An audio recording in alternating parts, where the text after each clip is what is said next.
Reportage Télévision. Bienvenue à tous dans cette grande édition du journal. Tout de suite, les titres.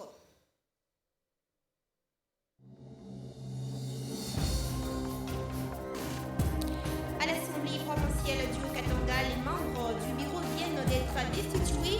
Les pétitions ont été votées au cours d'une plénière convoquée par le bureau d'âge. Et puis en santé, situation sanitaire en République démocratique du Congo, le pays vient d'être doté de plus de 1000 vaccins contre le virus Ebola. Enfin, au Tanganyika, la mission onusienne annonce son retrait progressif. D'ici 2022, tous les bureaux doivent être fermés. Voilà tout pour le sommaire. Bienvenue à toutes et à tous si vous nous rejoignez sur la télévision à Grande Vision. À la une de l'actualité, c'est vendredi, le vice-président de l'Assemblée provinciale, le rapporteur adjoint et le questeur de cette institution ont été destitués de leurs fonctions par le député provinciaux dans une plénière d'examen des pétitions tenue ce vendredi 12 février au siège de l'Assemblée provinciale dans la province du Haut-Katanga. Pablo Ngouège, vice-président, il a été déchu par 30 députés contre 16 élus.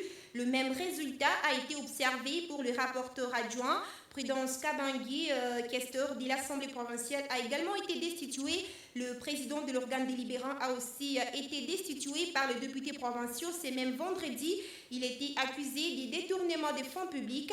Il faut noter que, visé par une motion de déchéance, le rapporteur de l'Assemblée provinciale du Haut-Katanga, Jean de Dieu Moulenda Ebondou, a déposé sa démission. Un peu plus tôt, il dit justifier son acte par des raisons politiques actuelles de notre pays. En santé, je le disais dans le titre, dans son dernier rapport sur la situation épidémiologique de la 12e épidémie de la maladie à virus Ebola, publié ce vendredi 12 février, le ministre provincial de la Santé du Nord Kivu rapporte que 1212 des vaccins sont déjà déployés dans la ville de Butembo pour freiner la propagation de l'épidémie. Le ministère indique que ces vaccins ont déjà été réceptionnés à Butembo ainsi que du matériel de la chaîne de froid qui permettra de conserver les produits à la température recommandée. Par ailleurs, la même source précise qu'aucun autre cas confirmé n'a été rapporté au 11 février dernier et déjà 170 contacts de 2 premiers cas ont été listés, 129 ont été suivis, soit un taux de suivi de 72%. Dans le reste de l'actualité, depuis maintenant 2 ans, l'enseignement congolais est handicapé par la pandémie à coronavirus. Ainsi, certains instituts supérieurs ont pris la résolution de procéder par l'enseignement en ligne. C'est le cas de l'école supérieure informatique Salama où Fabrice Chita s'y est rendu pour les constats. Suivez. En temps normal, l'enceinte de cette école supérieure informatique Salama est surpeuplée d'étudiants. Pourtant, c'est vendredi 13h, un calme plat y règne. Le couloir des salles sont désertes, les étudiants n'y sont pas.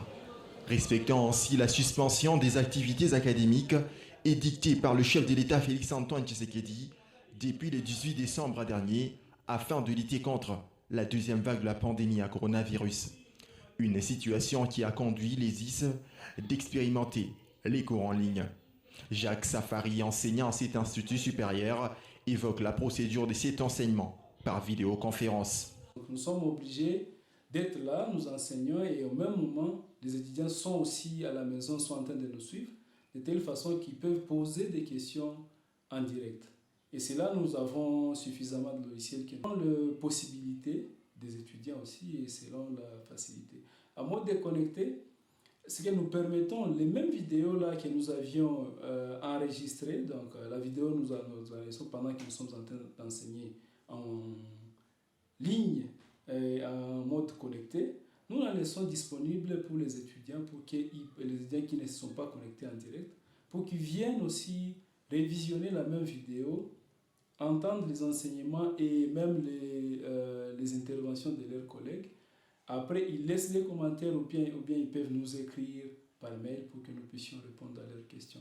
Joyce Mboula, étudiante à l'ISIS, préfère être physiquement dans l'auditoire, même si elle se sent contrainte de s'adapter à cette nouvelle vie. Nous, en grandissant, nous n'avons pas connu ce système, vous comprenez. s'entraîner. Déjà, nous ne sommes pas très habitués, mais nous nous adaptons. Le contact avec le professeur, c'est aussi très important parce que du coup, quand vous êtes dans un auditoire, quand tu n'as pas bien compris, tu peux poser ta question directement. En ligne aussi, ça peut arriver, mais il y a toujours quelque chose qui cloche. Il n'y a pas toujours ce contact direct, ce contact qu'on peut avoir avec les enseignants, avec les autres, parce qu'on apprend non seulement seul, on apprend aussi des autres par rapport à la manière dont les autres s'en sortent. Transmettre pendant que les enseignés sont de l'autre côté de l'écran, une interaction non aisée, nous a dit Jacques Safari. Cette différence-là, parce que quand vous enseignez en présentiel, facilement vous savez détecter un étudiant, par exemple, qui est un peu distrait et essayer de le remettre sur les rails, quelqu'un qui est fatigué et savoir comment vous pouvez réagir en termes de changer, par exemple, de style d'enseignement. Mais quand il s'agit de l'enseignement en ligne, parce que nous savons qu'il y a beaucoup de difficultés en termes de connectivité, les étudiants n'ont pas suffisamment de connectivité pour activer les vidéos, par exemple.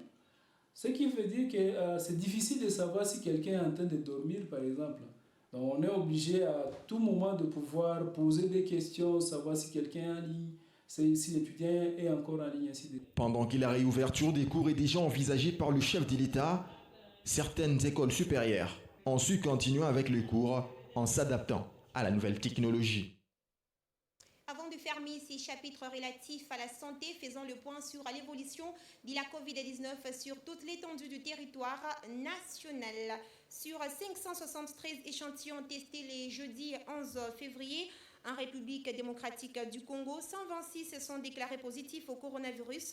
D'après le bulletin de l'équipe de riposte, il s'agit de 42 cas à Kinshasa, 40 dans la province du Haut-Katanga, 13 au Sud Kivu, 13 au Nord Kivu, 5 dans la Chopo, 5 au Congo central. 5 cas de décès sont rapportés et 12 nouvelles personnes déclarées guéries dans les centres de traitement COVID-19 et parmi les personnes suivies à domicile à Kinshasa. Depuis le début de l'épidémie déclarée le 10 mars 2020, le cumul de cas est de 24 152. Au total, il y a eu 691 décès et 15 182 personnes guéries. Ici, dans la province du Haut-Katanga, le ministre provincial du genre, famille et enfants a reçu ce vendredi 12 février la délégation de l'Alliance du soutien Félix Tshisekedi dans le but de préparer la journée mondiale des droits des femmes. Le détail avec Basile Bilali et Esther Dior. C'est en prévision des activités relatives à la journée du 8 mars, journée mondiale dédiée à la promotion du droit de la femme, que la délégation de l'Alliance du soutien Félix Antoine Tshisekedi Tshilombo a rencontré la ministre du genre, Léopoldine Salila Condé. L'attaché de presse et chargé de mission de cet aspect, Jean-Jules Magloire Tchosakai, qui conduisait la délégation, dit avoir été chez la ministre pour s'informer et s'intégrer dans les préparatifs de la prochaine journée du 8 mars. Nous voulons nous intégrer dans le programme des festivités du 8 mars, Journée internationale de la femme. Madame a été très ravie. Elle nous a donné toutes les informations en rapport avec la journée du 8 mars. En soi, le thème international est déjà fixé, même le thème national venait d'être fixé. Dommage que juste après, je vais rencontrer sa conseillère du genre pour qu'on puisse revoir la thématique en rapport avec la République démocratique du Congo. Tchosakai s'est dit satisfait de la qualité fructueuse de leurs échanges avec la ministre. Le thème retenu pour cette année au niveau international est le leadership féminin face à la Covid-19. Tout à fait autre chose à présent dans ce journal, l'arrêté ministériel évoquant que l'exercice des petits commerces est une exclusivité incontournable des Congolais n'est plus d'application depuis plusieurs années à Lubumbashi. Les commerçants étrangers sont aussi de plein pied dans les commerces artisanaux, ce qui crée en tout cas une concurrence déloyale avec les commerçants nationaux. Suivez ces reportages. En République démocratique du Congo, les petits commerces ou les ventes en détail sont réservés exclusivement aux originaires congolais.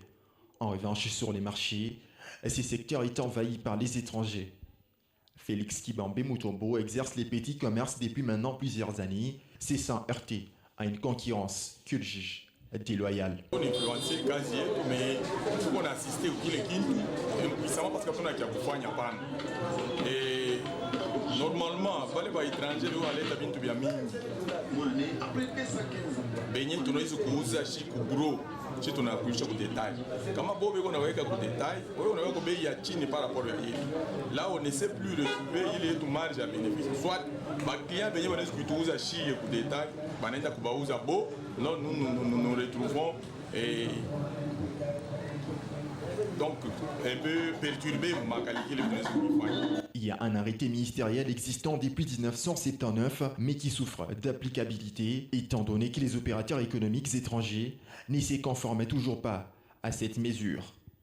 Aristote Yayamushitu, expert comptable et conseiller fiscal, donne ici quelques issues pour sortir de cette situation. On parlait des grossistes, si je peux bien énumérer, les grossistes et les détaillants. Donc, un étranger ne peut pas être un détaillant. C'est ça les grands problèmes. Donc, les détails ne reviennent qu'aux Congolais. Donc, les Congolais peuvent être grossistes, ils peuvent être aussi détaillants. Ça, il faut bien souligner. Donc, moi, je dis, il faut donner des capitaux aux Congolais pour qu'ils soient en mesure aussi d'importer. Nous importons dans quel domaine? Vous comprenez? Ce que nous produisons, nous ne consommons pas ça.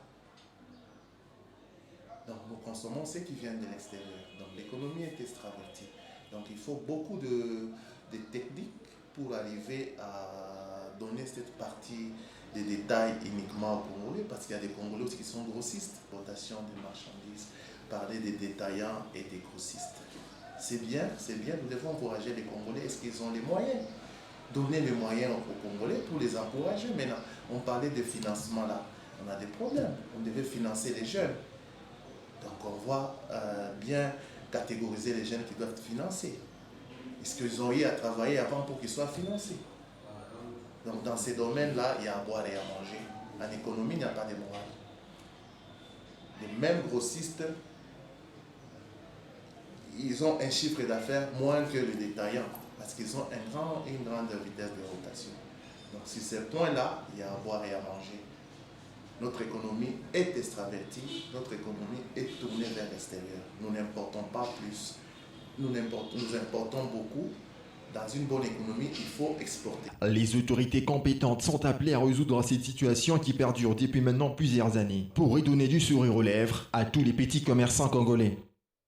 Comme je le disais dès l'entame de cette édition, d'ici juin 2022, le bureau de la MONUSCO en province du Tanganyika va devoir fermer. C'est ce qu'indique sa stratégie du retrait progressif. Réagissant à ces sujets, la société civile Tanganyika pense que le bilan de la MONUSCO est mitigé. Vous aurez à suivre un élément bien élaboré dans nos prochaines interventions.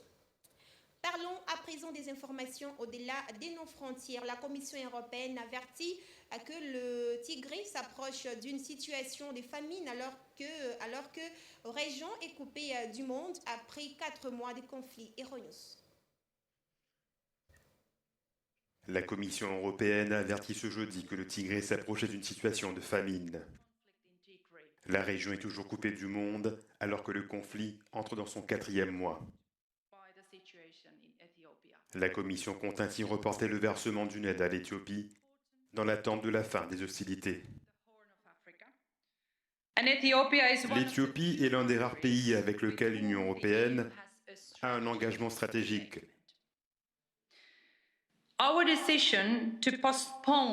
Notre décision de reporter le versement de 3 aides budgétaires pour un montant total de 107 millions de dollars doit être considérée dans ce contexte. Selon la Commission européenne, la situation humanitaire ne cesse de se dégrader au Tigré.